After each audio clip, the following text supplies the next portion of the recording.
Mr. President, distinguished colleagues, today, indeed, is a sad day for the 10th Senate. Mr. President, like they say,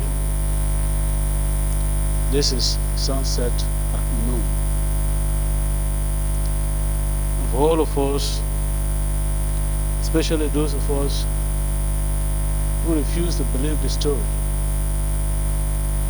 that Senator Ifeanyi Ubah will no longer be with us, today presents us with a stark reality of what has happened.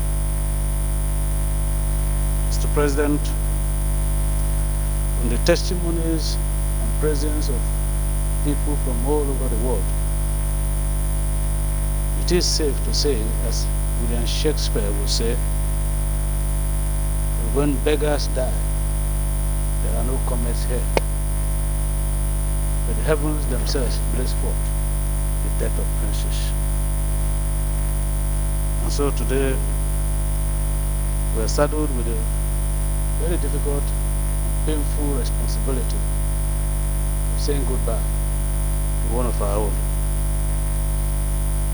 And as the Deputy Senate President has said,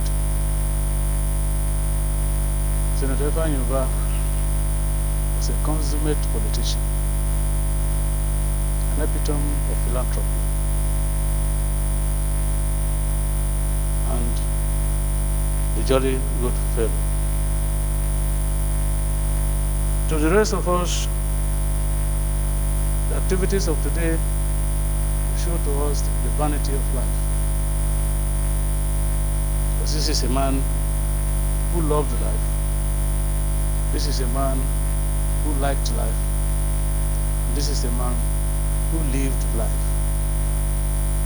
And I can say, without any fear of contradiction, that if you told Ifeanyi Ubah that he was not going to be anymore here at that time, and even now, you've told him no, it's not possible. But that is the reality of life that we are facing today. And I want to personally say that for me, I've lost a friend and a fantastic colleague. When I was vice chairman of the Committee on States and Local Governments, and he was chairman, I could recall very vividly how Senator Ubah would insist that the clerk got me to be present in the meeting before he started any meeting. That was how close we were. That is how we valued ourselves. And even outside that, I can say here that all of us here, both in the 9th Senate and the 10th Senate, will testify to the fact that Senator Ifeanyi Ubah was a consummate politician, using known and unknown instruments to enhance his political career. And at a point when everybody thought that everything was over, Ifeanyi Ubah rose again to become what he has been. But the most important aspect of his life is his philanthropy, the fact that he lives his life virtually for others. And I can say without any fear of contradiction that Ifeanyi lived his life for others, not necessarily for himself. Because I recall when even his medical appointments could be kept in abeyance only for him to go down to his base to empower people. That is the life that he lived. And that is why the rest of us here today are in mourning. But I can say that it is not how long you live on this earth, it's not how far you can run the race of this life, but how well you have lived it. And that is why the rest of us here will leave the legacy of Senator Ifeanyi Ubah. But for me particularly, there are too many things in common.